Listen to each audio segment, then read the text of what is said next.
অনুপ্রবেশ ইস্যুতে পাল্টা বিজেপিকে আক্রমণ শানিয়েছেন অভিষেক বন্দ্যোপাধ্যায়। গতকাল সাংবাদিক বৈঠকের পর আজকে ফের উল্লেখ করলেন, দিল্লিতে সবচেয়ে বড় অনুপ্রবেশকারী শেখ হাসিনাকে আশ্রয় দিয়েছে এই দেশ। হাসিনা অনুপ্রবেশকারী না শরণার্থী, প্রশ্ন অভিষেকের।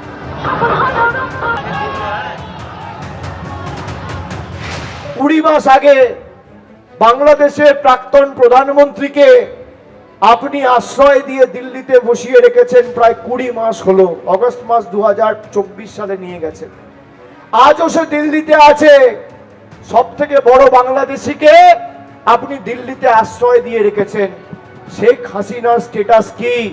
শেখ হাসিনা কি অনুপ্রবেশকারী না শেখ হাসিনা শরণার্থী? প্রশ্ন করবেন বিজেপির নেতাদের, উত্তর আছে। যারা বাংলাদেশিদের আশ্রয় দিয়ে হিন্দু বাঙালির নাম কেটে আমাদের বাংলাদেশি বলে দাগিয়ে দিয়েছে, তাদের বিরুদ্ধে জবাবটা আগামী 23 তারিখ কড়ায় গন্ডায় লাইনে দাঁড়িয়ে, গরম বেশি পড়লেও, বৃষ্টি ঝড় জল আবহাওয়া খারাপ থাকলেও লাইনে দাঁড়িয়ে দিতে হবে। যারা ইচ্ছা মতন মানুষকে লাইনে দাঁড় করিয়েছে, লাইনে দাঁড়িয়ে এই লাইনের প্রতিশোধ নিতে হবে। বাবা শ্রীরামপুর লোকসভা কেন্দ্র থেকে তৃণমূলের হয়ে 4 বার জিতে সাংসদ হয়েছেন। সেই হুগলি জেলারই উত্তরপাড়া বিধানসভা আসনে কল্যাণ বন্দ্যোপাধ্যায়ের ছেলেকে প্রার্থী করেছে তৃণমূল। জোড়াফুলের টিকিট পেয়ে জোর কদমে প্রচারে নেমে পড়েছেন কল্যাণ পুত্র শীর্ষণ্য বন্দ্যোপাধ্যায়। এত বছরে ওনারা কল্যাণ ব্যানার্জিকে সামলাতেই হিমশিম খেয়ে গেছে। ওনারা ভাবছেন যদি এবার ছেলেও ময়দানে চলে যায় তাহলে আমরা মানে ভরাডুবি হয়ে যাবে। সেই জন্য ওনারা এসব আপাতত বলছেন। যারা সত্যিকারের প্রকৃতভাবে রাজনীতিটা করতে চান তারা রাজনৈতিক ইস্যুতে কথা বলবেন। আমি আমার বাবার অভিজ্ঞতা থেকে শিখেছি, বেশ করেছি তাতে। এসআইআর এর পর পশ্চিমবঙ্গের ভোটার তালিকা থেকে প্রায় 91 লক্ষ নাম বাদ গেছে। যদিও নাম বাদ নিয়ে খুব একটা ভাবতে রাজি নন বাবার মতোই পেশায় আইনজীবী উত্তরপাড়ার তৃণমূল প্রার্থী। এই যে 32,000 নাম উত্তরপাড়া কেন্দ্র থেকে বাদ দিয়ে দিল, সেটার জবাব ইলেকশন কমিশন অফ ইন্ডিয়াকে দেবো আমরা। আর কিভাবে দেব? আমরা নিজেদের ভোট শেয়ার বাড়িয়ে, আমাদের ভোট পার্সেন্টেজ বাড়িয়ে এবং ভোটিং মার্জিন বাড়িয়ে এই মেসেজটা দিতে হবে ইলেকশন কমিশন অফ ইন্ডিয়া যারা বিজেপির হয়ে কাজ করছে, যে আপনারা ভোট কেটে দিলেও মানুষের সমর্থন মমতা বন্দ্যোপাধ্যায়ের পক্ষেই থাকবে। উত্তরপাড়ার তৃণমূল প্রার্থীর পূর্বসূরি তৃণমূলের বিদায়ী বিধায়ক কাঞ্চন মল্লিকের নামে তাঁর এলাকায় পড়েছিল নিখোঁজ পোস্টার। সেই অস্বস্তির জেরেই কি এবার কাঞ্চন মল্লিককে আর প্রার্থী করল না তৃণমূল? ইঙ্গিতপূর্ণ মন্তব্য শোনা গেছে তৃণমূল প্রার্থীর গলায়। এবারের যে একটা ক্ষোভ মানুষের মধ্যে, গ্লানি আমি জনসংযোগ করার সময় দেখতে পেয়েছি যে বিধায়ককে ওনারা দেখতে পাননি। আমি মানুষের কাছে এটাই বোঝানোর চেষ্টা করছি যে আমি ঘরের ছেলে, এবং যদি কোনো ক্ষোভ বা গ্লানি থাকে তাহলে আগামী দিনে আমি ডবল বা ট্রিপল কাজ করব। আপনারা দেখতে পাবেন আমাকে। আপনাকে আমার কাছে আসার আগে আমি চেষ্টা করব যাতে আমি আপনার কাছে পৌঁছে যেতে পারি। উত্তরপাড়ায় তৃণমূলকে টক্কর দিতে তাল ঠুকছে বিজেপি, সিপিএম, কংগ্রেস। একদিকে সিপিএম এর তরুণ তুর্কি মীনাক্ষী মুখোপাধ্যায়, অন্যদিকে বিজেপি প্রার্থী দীপাঞ্জন চক্রবর্তী আর কংগ্রেস প্রার্থী সুব্রত মুখোপাধ্যায়। উত্তরপাড়া বিধানসভা কেন্দ্র গত 15 বছর ধরে তৃণমূলের দখলে। 2021 সালের বিধানসভা ভোটে এই আসনে 35,000-এরও বেশি ভোটে জয়ী হয়েছিল তৃণমূল। এবার কি হবে তা জানা যাবে 4 মে। তার আগে অবশ্য প্রচারে ঝড় তুলেছে সব দলই। শরীর ফিট রাখতে ঘরোয়া খাবারেই ভরসা রাখছেন উত্তরপাড়ার তৃণমূল প্রার্থী। প্রতিদিন সকালে বাড়ি থেকে 2টো ডিম ও অর্ধেক আপেল খেয়ে প্রচারে বের হন শীর্ষণ্য বন্দ্যোপাধ্যায়। উত্তরপাড়ার তৃণমূল প্রার্থীর দুপুরের খাবারের জোগান অবশ্য আসে দলের কর্মীদের বাড়ি থেকেই। আমরা বাঁকুড়ার ছেলে তো, পোস্ত কুমড়ো এগুলো মানে মাস্ট হ্যাভ।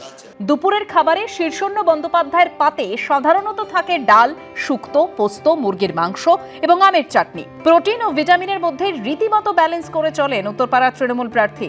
রাতে কোনোদিন ঘুগনি, আবার কোনোদিন তরকার ডাল দিয়ে রুটি খান তিনি। অর্ণব মুখোপাধ্যায়ের রিপোর্ট, এবিপি আনন্দ। ঘরে ঘরে প্রত্যেকের কাছে, বাদ কেউ নয়, সবার কাছে প্রার্থী, সবার কাছে ভোট প্রার্থনা।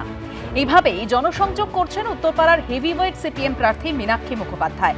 প্রচারের সময় ভোট চাইতে বাদ দিচ্ছেন না তৃণমূলের নির্বাচনী অফিসও।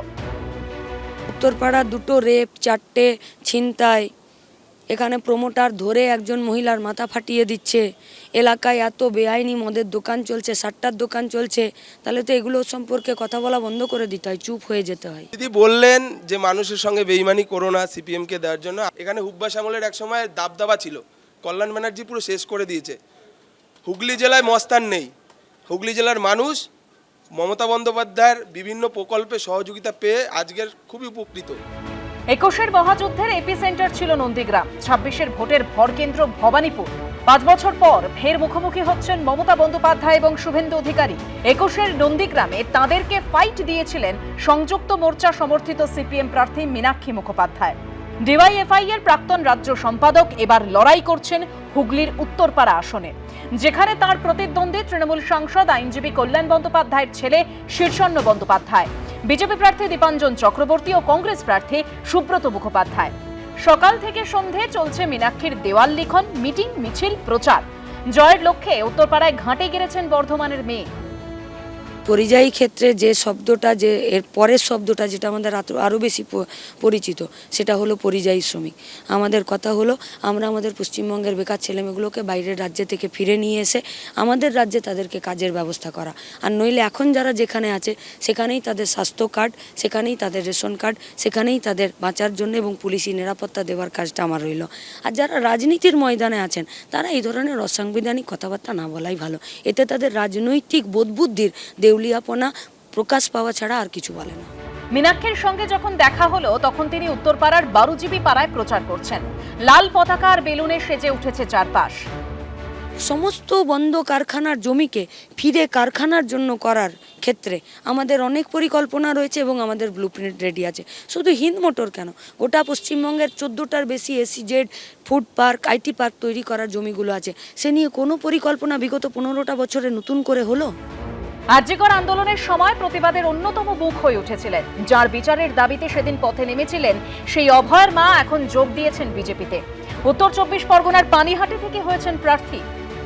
আর আরজিকরে যখন গাড়ি আটকেছিলাম তখন জানতাম নাকি যে উনি পানিহাটির? তখন তো জানতাম যে উনি আমাদের ডাক্তার।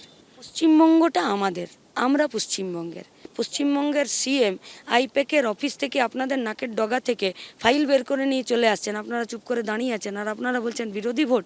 আমরা তো দুজনকে এক জায়গায় দাঁড়িয়ে দেখছি। বারুজিবি পাড়ায় প্রচার করতে করতেই মীনাক্ষী ঢুকে পড়লেন তৃণমূলের নির্বাচনী অফিসে। পশ্চিমবঙ্গে লুটের রাজনীতি চলেছে, পশ্চিমবঙ্গে আইনের শাসন ছিল না, পশ্চিমবঙ্গে বেনিয়মটাই নিয়ম হয়েছে। আমরা পশ্চিমবঙ্গে লুট বন্ধ করতে চাইছি, বেনিয়মটাকে নিয়ম নয়, নিয়মটাকে ফিরে রিস্টোর করতে চাইছি এবং আইন অনুযায়ী পরিচালনা। মীনাক্ষী রাতে থাকছেন দলীয় নেতাদের বাড়িতেই। সকাল হলেই শুরু করছেন প্রচার। সকাল থেকে দুপুর, বিকেল থেকে রাত খাটছেন, ঘরে ঘরে যাচ্ছেন, চিনছেন উত্তরপাড়াকে, চাইছেন তাদের ভালোবাসা। অর্ণব মুখোপাধ্যায়ের রিপোর্ট, এবিপি আনন্দ। এবিপি আনন্দ, এগিয়ে থাকে, এগিয়ে রাখে।